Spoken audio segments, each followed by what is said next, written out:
Duterte ang kanyang confidential funds, naghahanap pa rin ng resibo ang ilang mambabatas sa ginastos na 125 million pesos sa loob lang ng 11 araw. Sabi pa ng isang tirador, posible pa namang ibalik ang Confi funds. Nasa frontline ng balitang yan si Mean Los Baños.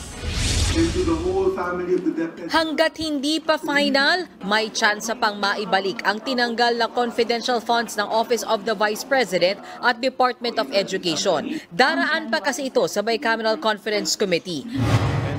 Pero gate ni Senate Minority Leader Coco Pimentel, maliit na lang ang tsansa nitong maibalik. Theoretically speaking, pwedeng ma-restore, kaya siguro yung mga interesado sa issue na nagbabantay, hanggang dulo ang pagbabantay. Yan. Teka muna, Senator Pimentel, ha? With all due respect, ha? Sa tingin ko, hindi naman talagang gusto na maibalik ni Sara. Nagsalita na siya, tapos na yan. Kasi ang punto niya, yung iba, baka posible pang maibalik, kaya nagbabantay hanggang dulo. Hindi po. Yang mga yan, hindi nagbabantay dahil posible pang maibalik hanggang dulo. Alam nila, ayaw na ni Sara. Sinabi niya na yan eh. Nagbigay na ng official statement. Yung mga yan, nagbabantay lang yan dahil yung mga yan ay nagbabantay na magkaroon ng kasiraan si Sara. Lahat po ng gagawin ni Sara, babanatan nila. Yan po ang totoo dyan. Hindi ko alam kung sa hanay nyo mga senador, may mga ganyan, ganyan, ganyan. Pati sa iba. Especially sa Congress. Hindi talaga nila titigilan si Sara. Kunwari lang nagbabantay yan, hindi. Nasaktan sila noong nag-giveaway si Sara at bumango siya sa bansang Pilipinas, nag-giveaway si Sara at sinabi niya, eto sa ngalan ng Uniteam. Nasaktan sila doon. Alam mo kung bakit? Sa ngayon, hanggang ngayon, si Sara lang ang nakita kong nagsakripisyo para sa Uniteam. Hindi po lip service. Ulitin ko po yung lagi kong sinasabi at sinabi ko po kahapon. Ang salita, hindi back up ng sakripisyo, tigsising ko yan. Ang nagsakripisyo, ang nagpakita lang ng sakripisyo para sa Uniteam, si Sara pa lang. Yung iba, puro kuda. Puro kuda, puro kuda, puro kuda. Puro dakdak. Kita mo? Kayo yung sigaw ng Uniteam, wala kayong masabi. So yung mga yan, kontrabida lang talaga kay Sara yan. Even after the BICAM. Matatanda ang noong nakaraang taon, tinanggal din ang Confi funds pero naibalik din kalaunan. Paliwanag ni Pimentel, hindi gaya noon. Magkapareho ngayon ang bersyon ng Kamara at Senado pagdating sa Confi funds. Kaya aksaya lang daw sa oras kung biglang sa BICAM ay ibabalik ang confidential funds sa mga ahensyang pinamumunuan ni Vice President Sara Duterte. Gate pa ni Pimentel, patunay ang pagsuko ni VP Sara sa kanilang Confi funds na kaya naman nilang gampanan ang kanilang trabaho nang wala nito. Dapat anya, isuko na rin ng ibang civilian agencies ang kanilang Confi funds. Di sana yung mga ibang civilian departments, civilian agencies na ma-realize din nila yan. Hindi naman natin primary mandate ang mag-surveillance ng mga tao kasi hindi naman tayo primarily a law enforcement, a criminal law enforcement agency. So sana i-give up na po nila. Ang mga oposisyon naman sa Kamara hindi raw titigil sa paniningil kay VP Sara. Hindi raw niya matatakasan ang hinihinging paliwanag ng taong bayan kung paanong ginastos ng... Ulit, ha? Eto makulit, give up na. Gusto pa rin, ayaw pa rin, tantanan si Sara. Meron pang hihingin. Confidential funds nga eh. Ipahihingin kung saan ginastos. Ewan ko ba itong ano? Pinakawalan kasi ni Speaker eh. Kaya kita mo, may pagka-professional ang dali kay Sara sa Senado. Pagdating sa Congress, wala talaga. Hinayaan kasi, hinayaan ni Tambay. ng OVP ang 125 million pesos na Confi funds sa loob lang ng 11 araw. Tingin natin hanggat nagdadrag at Ayan na yan. Tingnan mo kung kanino mo pinaatake si Sara. Ha? Sa mga yan. May credibility ba ang kanilang pagsasalita? Felis Nel, maraming salamat sa kusang loob at sa pag-sponsor ng live na to. Thank you, Felis Nel.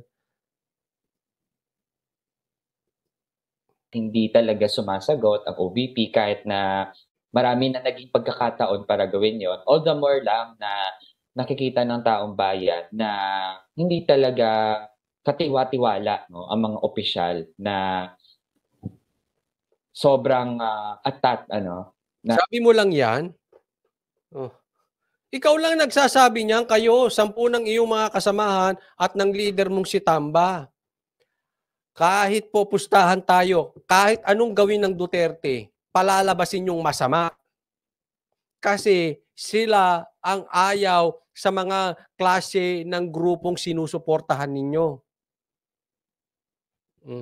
Humingi ng confidential funds at napapaurong na lang kapag sila ay na-expose. Kita mo yung bintang. Napapaurong lang. Tingnan mo, ha? I'll give you another analysis. Ang analysis ng Makabayan Black at analysis ng mga Makadilaw, same.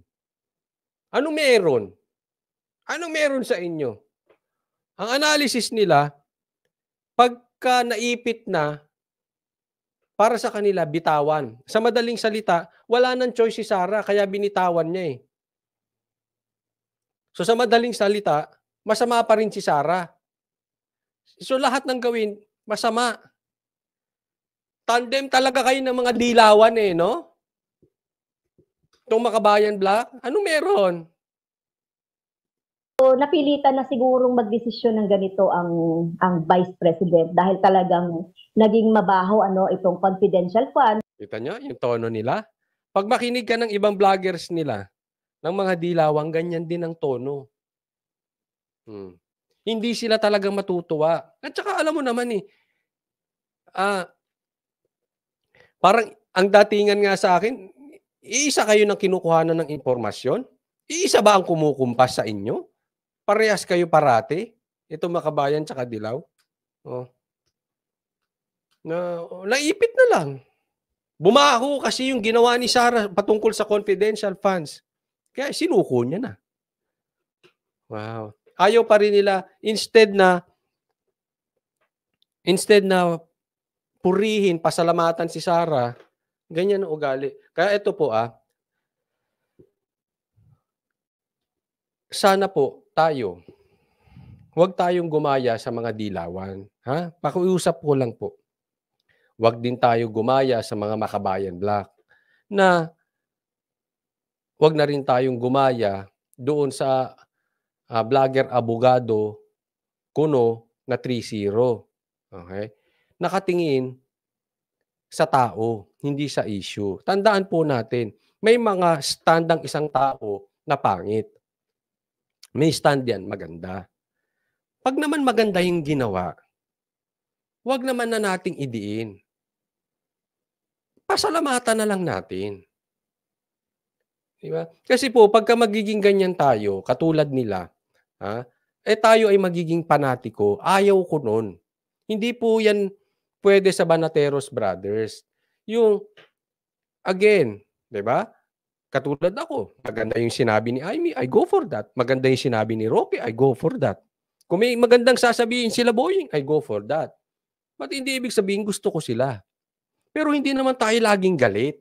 Kahit maganda na yung ginagawa, galit tayo. Anong pinagkaiba natin sa mga makakaliwa? Anong pagkaiba natin sa mga NPA? Anong pinagkaiba natin sa mga dilawan? Anong pinagkaiba natin sa mga panatiko pag pero tayo laging ganun? Wag tayo laging galit sa Isa issue po tayo mag-focus. Pag tama, hindi tama.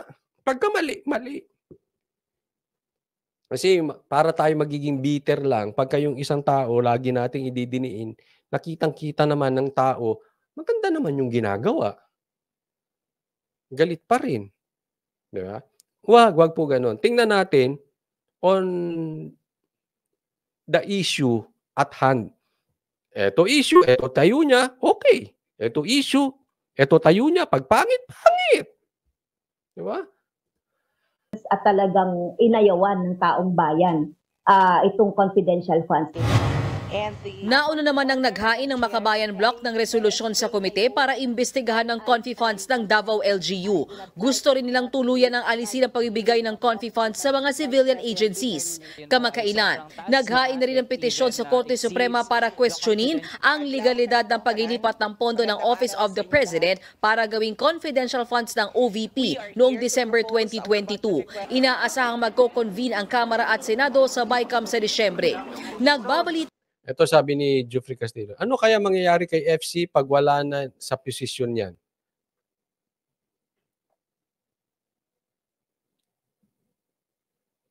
Buntot pa kaya yan siya kay MR?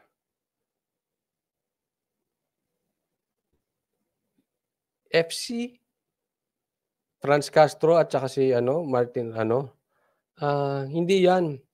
Yang mga yan si MR at saka si FC. Naggagamitan lang yan. No? Yung si FC, siyempre, napapakinabangan niya. Sabi nga ng SMNI, napapakinabangan niya to si MR, si Martin, sa pondo at saka media mileage.